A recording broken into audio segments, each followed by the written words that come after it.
Welcome to Pigeon River Farm, doing farming right. I'm Robert Brown, the owner of Pigeon River Farm. Thank you for viewing.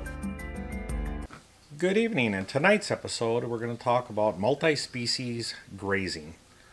We graze our cattle, our goats, and some horses that we board here all together. In fact, you'll see that now that we're late in the spring, pastures are in premium condition.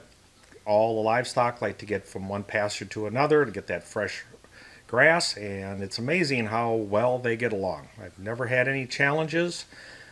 We keep the dominant herd is actually the cattle, but we have a number of goats. We have about 25 goats, and in the horses, and you can see they really get along well. They never have any problem with the interspecies fighting, hurting, damaging in any way. They actually will herd together for the most part. They'll separate, but they will stay together as one large group. And the only thing you'll find is the horses will sometimes bully each other. Our bulls, of course, will bully each other. They have a tendency to always be pushing each other around. No harm. I haven't found an injured animal, but they do. Looks maybe worse than it really is. And the same thing with the goats. Goats will have a tendency to bounce their heads together too. But overall, it works extremely well. We've had good luck with that. So if you're kind of curious when you see all these animals together out in a pasture, they all have one goal and one goal only in mind. That's getting to the new grass and enjoying it.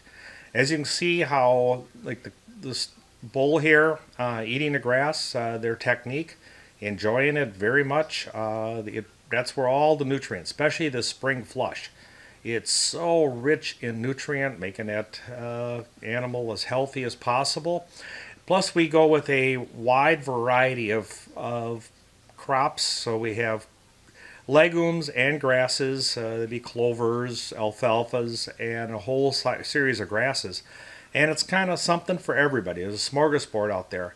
And what isn't perfect for the cattle, the goats will like, and what's not perfect for the goats, the horses will like. Plus the sharing of something called manure. Manure on the pasture, that especially the multi-species, really helps the vegetation. So you have a chance here to take a look and see the enjoyment of these animals out in pasture. And I thank you, and we'll be talking to you soon. Have a great evening. Goodbye now.